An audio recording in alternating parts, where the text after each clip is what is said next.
கிழக்கு வளைந்து காணாமலாக்கப்பட்ட உறவுகளின் சங்கத்தினுடைய தலைவி ஜோராசா கனகரஞ்சினி. வருகின்ற 30ஆம் தேதி வலிந்து காணாமல் ஆக்கப்பட்டோர் தினம். இன்று நாங்கள் 9 வருடங்களாக எங்களுடைய உறவுகளை தேடி அந்த 30ஆம் தேதி 8ஆம் மாதம் 30ஆம் தேதி அந்த வலிந்து காணாமல் ஆக்கப்பட்டோர் தினத்தை நாங்கள் பெருமளவாக உலகெங்கும் அறியவும் அதை எதிர்நோக்கவும் அதுக்கான பரிகாரத்தை தேடவுமாக நாங்கள் அந்த போராட்டத்தை மேற்கொண்டு வருகின்றோம். வடக்கு கிழக்கு ஒன்றிணைந்த அந்த போராட்டம் கல்லடி பாலத்திலிருந்து காந்தி பூங்கா வரைக்கும், கிட்டு பூங்காவிலிருந்து செம்மணி வளைவு வரைக்கும் நாங்கள் அந்த போராட்டத்தை ஆயத்தப்படுத்தி தொடர்ச்சியாக மேற்கொண்டு வருகிறோம். பல போராட்டங்களை நாங்கள் செய்கின்ற போதும் எங்களுடைய இந்த 8 மாவட்டத்தினுடைய நிர்வாகம் சென்ற மாதம் நாங்கள் புதிய ஒரு நிர்வாக தெரிவை செய்திருக்கிறோம். ஏற்கனவே செயலாளராக இருந்து செயல்பட்ட திருமதி ஆனந்த நடராஜா லீலாதேவி விலக்களிக்கப்பட்டு புதிய செயலாளராக வவுனியா மாவட்டத்தினுடைய தலைவர் ஜெனிதா அவர்களை நாங்கள் செயலாளராக நியமித்திருக்கின்றார்கள். இருந்தும் நாங்கள் பல போராட்டங்களுக்கும் பேரணிகளுக்கும் முகம் கொடுத்து அதனூடாக வருகின்ற பல பிரச்சனைகளுக்கும் முகம் கொடுத்து கொண்டு வருகின்றோம். இது தனிநபர் போராட்டம், தனிநபர் அமைப்பு அல்ல. இது ஒன்றிணைந்த வடக்கு கிழக்கு ஒன்றிணைந்த அமைப்பு என்பதை எல்லோருக்கும் அறிய தருகின்றோம். எங்களுடைய இந்த நிர்வாகமானது எங்களுக்கான உறவுகளுக்கான உண்மையை நீதியையும் கண்டறியும் வரைக்கும் உயிருள்ள ஒரு போராட்டமாக இது அமைய பெற்று கொண்டிருக்கும். இந்த வேளையிலே நாங்கள் செம்மணி புதைகுழி சிந்துப்பாத்தி புதைகுழியை நாங்கள் முன்னிறுத்தி பல அறிக்கைகளையும் விட்டிருக்கின்றோம்.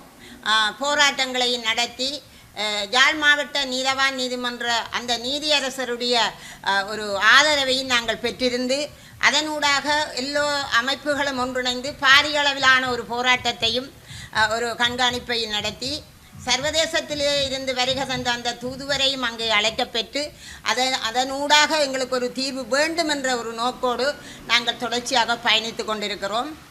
உண்மையாகவே எங்களுக்கு சர்வதேசத்தினூடான ஒரு நீதி பொறுமுறையை நாங்கள் நாடி நிற்கின்றோம். இன்று 15-16 வருடங்களை கடந்தும் எங்களுக்கான நீதி கிடைக்காத வகையிலே இலங்கை அரசாங்கம் சார்ந்தோ இலங்கை அமைப்புகளோடு இருந்து அல்லது இலங்கைக்கு ஆதரவாக இருக்கின்ற தூதுவராலயங்களோடு இருந்து செயல்படவோ நாங்கள் ஒருபோதும் இதண்ட மாட்டோம். நாங்கள் அதுக்கு முன்னிலைப்படுத்த மாட்டோம். காரணம், எங்களுக்கு சர்வதேசத்தின் ஊடான ஒரு நீதி வேண்டும். சர்வதேச குற்றவியல் நீதிமன்றத்திலே எங்களுடைய பிரச்சனைகள் பேசப்பட வேண்டும். அதற்கான அந்த வழிவகைகளை நாங்கள் மேற்கொண்டு வருகின்றோம். நிச்சயமாக எங்களுக்கு சர்வதேசத்தினுடான ஒரு நீதி கிடைக்கும் வரை இந்த போராட்டம் தொடரும் என்பதையும் வடக்கு கிழக்கிலே வாழுகின்ற ஒட்டுமொத்த தமிழ் மக்களுக்கும் அல்ல இலங்கை தீவிலே வாழுகின்றவர்களுக்கு மட்டுமல்ல, உலகெங்கும் வாழுகின்ற அனைத்து தமிழ் உறவுகளும் இந்த போராட்டத்தினை ஆதரித்து ஆதரவு வழங்கி எங்களுக்காக குரல் கொடுக்க வேண்டும். அந்தந்த நாடுகளில் இருந்து குரல் கொடுத்து எங்களுக்கான நீதியை பெற்றுத்தர எல்லோரும் மனிதரிட வேண்டும் என்று அன்பாக கேட்டு நிற்கின்றோம். வருகின்ற 30ஆம் தேதி இந்த பாரிய அளவிலான இந்த போராட்டத்துக்கு, இந்த கவனஈர்ப்பு போராட்டத்துக்கு வடக்கு கிழக்கில் இருக்கின்ற அனைத்து உறவுகளும், தேசியத்தை நேசிக்கின்றவர்களும், அரசு சார்பற்ற அமைப்புகள், இந்த மனித உரிமை செயற்பாட்டாளர்கள், மனித உரிமைக்காக குரல் கொடுக்கின்ற அனைத்து உள்ளங்களையும் அணிதிரண்டு இந்த பாரிய போராட்டத்துக்கு வழி செய்யுமாறு அன்போடு இந்த அன்புரிமையோடு நாங்கள் வேண்டி நிற்கின்றோம். வடக்கு கிழக்கு வளைந்து காணாமலாக்கப்பட்ட உறவுகளின் சங்கத்தினர்.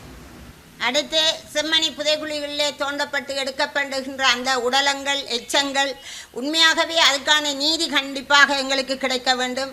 அந்த நீதியை பெறுவதற்கு கூட சர்வதேசம் முன்னிறுத்தி சர்வதேசத்தின் ஊடான ஒரு நீதியைத்தான் நாங்கள் அதில் எதிர்பார்க்கின்றோம். இலங்கை அரசாங்கம் ஒருபோதும் எங்களுக்கான நீதியை தரப்போறதில்லை. இலங்கை அரசாங்கத்துக்கு ஊடான உள்ளக பொறிமுறைகளுக்கு நாங்கள் ஒருபோதும் நாங்கள் அனுமதி வழங்க மாட்டோம். பொறிமுறையை நாங்கள் ஏற்றுக்கொள்ள மாட்டோம். ஆகவே சர்வதேசத்தினூடான நீதி பொறுமுறையை நாங்கள் வேண்டி நிற்கின்றோம். செம்மணி புதைகுழிக்கும் எங்களுக்கு நீதி வேண்டும். எங்களுடைய உறவுகள், எங்களுடைய மக்கள், எங்களுடைய யுத்தத்தின் நிமித்தம் இடப்பெயர்வுகளை சந்தித்தவர்கள் அங்கே புதைக்கப்பட்டு கொல்லப்பட்டிருக்கின்றார்கள், பாலியல் துன்புறுத்தப்பட்டிருக்கின்றார்கள். அந்த எச்சங்களுக்கு அது சரியான ஒரு ஆய்வு செய்யப்பட்டு அதுக்கான நீதி வழங்க வேண்டும். இருந்தும் எங்களுடைய தமிழ் தேசியத்தோடு பயணிக்கின்ற அரசியல்வாதிகள் இனிமேலும் உங்களுடைய கருத்துக்களையும் உங்களுடைய பாதுகாப்பையும் உங்களுடைய கதிரைகளையும் தக்க வைக்காமல் மக்களுக்காக பேச வாருங்கள். மக்களுக்காக பேச வருவதாக இருந்தால் எல்லோரும் ஒற்றுமையாக ஒன்றிணைந்து கட்சி பேதமின்றி அமைப்புகள் பேதமின்றி நாங்கள் எல்லோரும் தமிழ் பாராளுமன்ற உறுப்பினர்கள் என்ற வகையிலே நீங்கள் எல்லோரும் ஒற்றுமையாக இருக்க வேண்டும். இதுக்குள்ளே உங்களுடைய கட்சிகளுக்குள்ளேயும் இருக்கின்றார்கள்.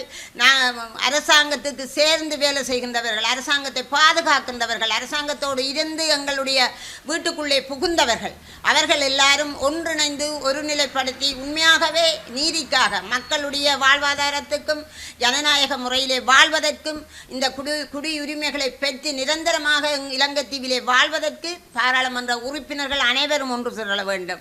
கட்சி பேதமின்றி ஒன்று திரள வேண்டும். ஒன்றிணைந்தால்தான் எங்களுக்கான நீதியை நாங்கள் பெற முடியும். பிரிந்து ஒவ்வொரு கருத்துக்களை முன்வைத்து நான் தான் நீதான் என்று முன்வைத்து நாங்கள் செயல்பட்டு கொண்டு போனால் உண்மையாகவே பாதிக்கப்பட்ட தாய்மார்கள் நாங்கள் வீட்டுக்குள்ளே இருந்து எங்களுடைய பெருமதிமிக்க பிள்ளைகளை தேடி வெளியிலே தெருவிலே நின்று போராடியவர்கள். எங்களுக்கு அரசியல் ஞானம் இல்லை.